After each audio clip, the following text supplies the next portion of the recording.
अस्सलाम वालेकुम everyone. So today we are going to start the lecture for the community medicine. ठीक है, अब कम्युनिटी मेडिसिन जो है इसमें हम लोग जो सबसे पहले चैप्टर करेंगे वो है बायोस्टैटिस्टिक का। ठीक है, अब बायोस्टैटिस्टिक जो है दैट्स मोर वेरी इंपॉर्टेंट। ठीक है, इसमें हमारे पास डिफरेंट कोई ऐसा एग्जाम नहीं होता जिसमें इससे जो है ना डिफरेंट क्वेश्चंस ना आए। वाइवास में इससे क्वेश्चंस बहुत ज़्यादा पूछते हैं। ठीक है, and as well as it's very important. और ये रिसर्च वगैरह जो हम लोग करते हैं उसके लिए भी बायोस्टैटिस्टिक बहुत ज़्यादा इंपॉर्टेंट है क्योंकि इसमें बहुत ज़्यादा इंपॉर्टेंट टॉपिक्स आते हैं। ठीक है, अच्छा सबसे पहले हम लोग डेफिनेशन से स्टार्ट कर लेते हैं। ठीक है, अब बायोस्टैटिस्टिक हम लोग बाय वर्ड डेफिनेशन कर लेंगे और फिर जो प्रॉपर डेफिनेशन जो हम लोगों ने एग्जाम में लिखनी है वो भी हम लोग कर लेंगे। ठीक है, तो biostatistic means bio mean life and statistic means science of fact and figure. ठीक है, bio mean life and statistic is science of fact and figure. ठीक है, ये हमारे पास बायोस्टैटिस्टिक की बाय वर्ड डेफिनेशन हो गई। ठीक है, अच्छा और स्टैटिस्टिक बाय वर्ड अगर आप देखो ना तो उसका मतलब है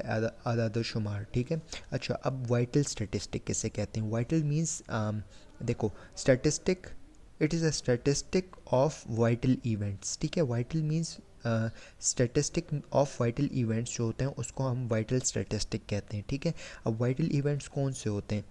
जैसे कि अब बर्थ होती है, बच्चे पैदा होते हैं, लोग मरते हैं। ठीक है, इसके अलावा कुछ लोगों की शादी होती है, लोगों की डाइवोर्स होती है। ठीक है, इसके अलावा हेल्थ रिलेटेड बहुत सारी मोर्टेलिटी रेट होती है, मॉर्बिडिटी रेट होती है। इसके अलावा हेल्थ रिलेटेड जो है उन उसकी स्टैटिस्टिक हम लोग करते हैं। ठीक है, तो वो वाइटल स्टैटिस्टिक में आ जाता है। ठीक है, मतलब स्टैटिस्टिक ऑफ वाइटल इवेंट्स। ठीक है, फिर इसके बाद हम लोग आते हैं प्रॉपर डेफिनेशन ऑफ बायोस्टैटिस्टिक के पर। ठीक है, अब बायोस्टैटिस्टिक की प्रॉपर डेफिनेशन की अगर हम बात करें ना तो ये है एक बेसिक साइंस ऑफ कलेक्शन।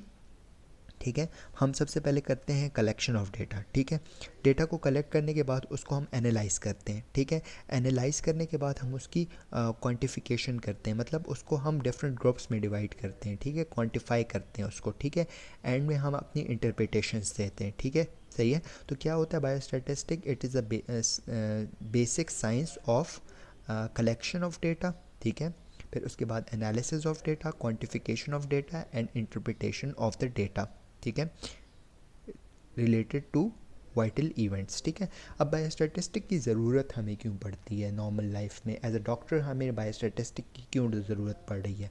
तो ये हमारे पास है चार इसके वो होते हैं, पॉइंट्स होते हैं। ठीक है, सबसे पहले हमारे पास पॉइंट आ जाते हैं, मैंने उर्दू में भी लिखा हुआ है, जिसको उर्दू में पढ़ना है तो उसको उर्दू में भी मैं समझा दूँगा। ठीक है, अच्छा सबसे पहले बायोस्टैटिस्टिक के फंक्शंस क्या हैं? फर्स्ट इसका फंक्शन ये है कि हम लोगों ने डिज़ीज़ के बारे में बताना कि कौन सी डिज़ीज़ है किसी भी माशरे में, किसी भी एक एरिया में कौन सी डिज़ीज़ है। ठीक है, और वो कितनी फैली भी है। फॉर एग्ज़ाम्पल एक पेशावर की अगर हम बात करें तो पेशावर में किसी टाइम जो है वो हमारे पास मलेरिया बहुत ज़्यादा कॉमन था। ठीक है, तो हम अगर हम लोग देख रहे हैं तो हम कहेंगे कौन सी डिज़ीज़ है? मलेरिया था। ठीक है, और वो कितना फैला हुआ है? तो बहुत ज़्यादा एरिया में फैला हुआ था। ठीक है, एरिया के आप जगह के नाम बता दोगे इतना इतना फैला हुआ है। ठीक है, फिर उसके बाद आप देखते हो उसका कॉजेटिव एजेंट क्या है। ठीक है, तो आप मलेरिया देखते हो तो मलेरिया में हमारे पास वो आ जाता है। ठीक है, मॉस्किटो आ जाता है। ठीक है, एनोफ्लिस। ठीक है, फिर इसके बाद आप जब आप पॉजिटिव एजेंट आपको पता लग जाता है ना तो आप प्रिवेंटिव मेजर्स लेते हो। आप हेल्थ जो वो होते हैं ना, हेल्थ अथॉरिटीज़ होते हैं, उनको आप इन्फॉर्म करते हो कि प्रिवेंटिव मेजर्स लो। ठीक है,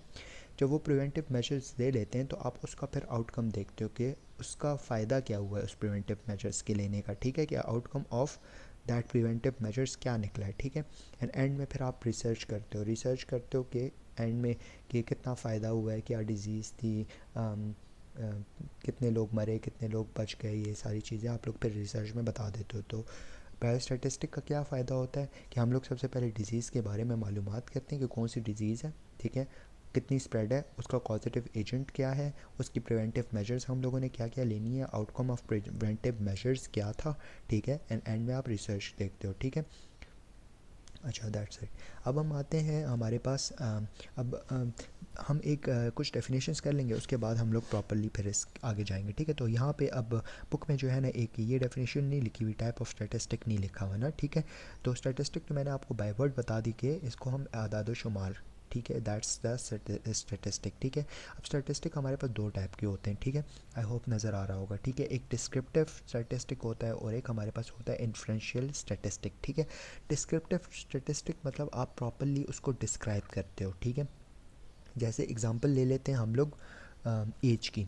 आप एक हमारी एक क्लास है, ठीक है, अब क्लास में आप गए हो, आपने एज मालूम करना शुरू कर दिया, आपने 50 स्टूडेंट्स लिए, ठीक है, 50 स्टूडेंट्स थे, उनकी आपने एज मालूम की है, किसी की एज थी 18, किसी की थी 19, किसी की थी 20, किसी की थी 21, ठीक है।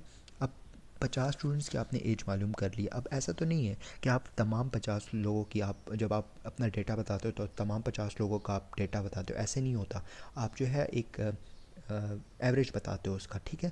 तो डिस्क्रिप्टिव जो स्टैटिस्टिक होता है ना, इसमें आप क्या करते हो, फ्रिक्वेंसी चार्ट्स बना देते हो, ठीक है, फ्रिक्वेंसी टेबल्स बना देते हो, इसके अलावा मीन लेते हो, मीडियम वगैरह, मोड वगैरह लेते हो, इसके अलावा आप जो है वो रेंजेस वगैरह लेते हो, चार्ट्स वगैरह बनाते हो, ग्राफ वगैरह बनाते हो, ठीक है। तो ये जो है आपका डिस्क्रिप्टिव में आ जाता है कि आप बताते हो कि इतने अब हम लोगों ने 50 लोगों का डेटा लिया, तो हम बताएंगे कि 50 लोगों में से जो 10 लोग थे उनकी एज जो थी वो 18 थी, फिर 10 लोग जो थे उनकी एज जो थी वो 19 थी, 15 लोगों की एज जो थी वो 20 थी। इस तरह ये आपने प्रॉपरली डिस्क्राइब किया है, ठीक है। और अगर आप इन्फ्रेंशियल स्टैटिस्टिक की बात करो ना, तो इन्फ्रेंशियल स्टैटिस्टिक इज़ अंदाज़ा, ठीक है, अंदाज़ा आप लगा रहे हो, ठीक है। और ये आप पूरे पॉपुलेशन को प्रिडिक्शन करते हो, ठीक है। फॉर एग्जांपल हम लोगों ने ले लिया डेटा एक क्लास का, फॉर एग्जांपल हमने फ़र्स्ट ईयर का डेटा ले लिया कि फ़र्स्ट ईयर के स्टूडेंट्स जो हैं वो एक फ़लाँ कॉलेज में फ़र्स्ट ईयर के स्टूडेंट्स की जो एज थी वो एक जो एक एवरेज एज जो थी वो हमारे पास थी 19 साल फर्स्ट ईयर के स्टूडेंट्स की, ठीक है, फ़लाँ कॉलेज में। अब आप दूसरे कॉलेजेस में जब आप फर्स्ट ईयर के स्टूडेंट्स को देखोगे, ठीक है, तो आप उससे इंटरप्रेट कर सकते हो कि उसमें भी हमें यही हम इंटरप्रेट करेंगे कि उन कॉलेजेस में भी हमारे पास जो है वो एज इतनी ही होगी, एवरेज एज, ठीक है। तो दैट्स अ इंटरफ्रेंशियल डेटा, ठीक है, मतलब आपने एक अंदाज़ा लगाया पॉपुलेशन का। इस तरह नहीं है कि आप हर एक कॉलेज में गए हो, हर एक कॉलेज के फर्स्ट ईयर में गए हो और आपने प्रॉपरली डेटा लिए, आपने ऐसा नहीं किया। आपने जो है वो एक का ले लिया, एक का सैंपल कलेक्ट किया और उसके अकॉर्डिंगली आपने इंटरप्रेट किया दूसरे कॉलेजेस के फर्स्ट ईयर के स्टूडेंट्स के साथ, ठीक है। ये हमारे पास हो गया स्टैटिस्टिक की टाइप्स, ठीक है। इसको हम प्रॉपरली बाद में एक्सप्लेन कर लेंगे, लेकिन फ़िलहाल के लिए इतना काफ़ी है, ठीक है। अच्छा, फिर इसमें ना हमारे पास जो वो है एक्सेल है, उसमें कुछ डेफिनेशंस दी गई हैं, टर्मिनोलॉजीज़ वगैरह यूज़ की गई हैं।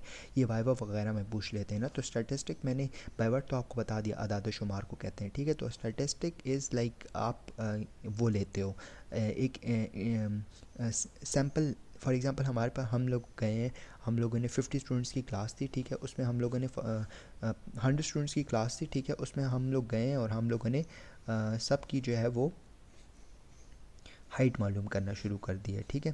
अब कुछ की हाइट हमारे पास जो है वो अब मैक्सिमम स्टूडेंट्स की हाइट हमारे पास आई है 5.7, या बुक में 5.6 लिखा हुआ है, ठीक है। तो आप कहोगे हाइट ऑफ 50 स्टूडेंट्स, या में अगर 10 स्टूडेंट्स ले लो, 10 स्टूडेंट्स की आई है हमारे पास हाइट 5.6 आउट ऑफ 50, ठीक है। तो आप कहोगे height of 10 student is 5.6 feet, so that's your statistic, ठीक है। स्टैटिस्टिक में आप क्या करते हो, आप एक परसेंटेज बताते हो, ठीक है, आप अपना डेटा जो है उसको स्पेसिफाई करते हो, ठीक है। तो दैट्स द स्टैटिस्टिक, ठीक है। Height of 10 student is 5.6, that's your statistic. या आप कहते हो कि age of 20 students is 19 year, that's your statistic, ठीक है। अच्छा, फिर इसके बाद आते हैं पैरामीटर। पैरामीटर वो चीज़ होती है जिसकी बेसिस पे आप कुछ क्लासिफाई करते हो, ठीक है। फॉर एग्जांपल ले लेते हैं जेंडर, ठीक है। जेंडर इज़ अ पैरामीटर कि उसकी बेसिस पे आप कहते हो कि 50 लोग मेल थे, 50 लोग फीमेल थे, that's your parameter. So gender is a parameter. फिर एज एक पैरामीटर होता है कि आप कहते हो 10 लोगों की एज इतनी थी, 10 लोगों की एज इतनी थी, 10 लोगों की एज इतनी थी, तो दैट्स योर पैरामीटर, ठीक है, जिसकी बेसिस पे आप क्लासिफाई करते हो, तो दैट्स द पैरामीटर, ठीक है। फिर हम आते हैं करेक्टरिस्टिक, ठीक है। करेक्टरिस्टिक मतलब खसूसियत, ठीक है, क्वालिटी, ठीक है। तो हर इंडिविजुअल की अपनी क्वालिटी होती है, किसी की एज होती है 19 ईयर, किसी की एज होती है 20 ईयर, किसी के बालों का कलर होता है ब्राउन, किसी के बालों का कलर होता है गोल्डन, किसी की आंखों का कलर होता है ब्लैक, किसी का होता है ब्लू, किसी का होता है ग्रीन। तो that's the characteristic of the individual खसूसियत, ठीक है। फिर आते हैं सैम्पल स्टैटिस्टिक, मतलब एक सैम्पल में आपने स्टैटिस्टिक निकाली है तो आप एक ही पैरामीटर को आप जो है वो चेक करोगे, ठीक है, सही है। अच्छा, फिर आते हैं कांस्टेंट। कांस्टेंट वो चीज़ें होती हैं जो चेंज नहीं होती, ठीक है। फॉर एग्जांपल पाई की वैल्यू है 2/7, दैट्स अ कांस्टेंट थिंग, ठीक है। जी की वैल्यू है 9.8 मीटर पर second square, that's a constant thing which can not be change.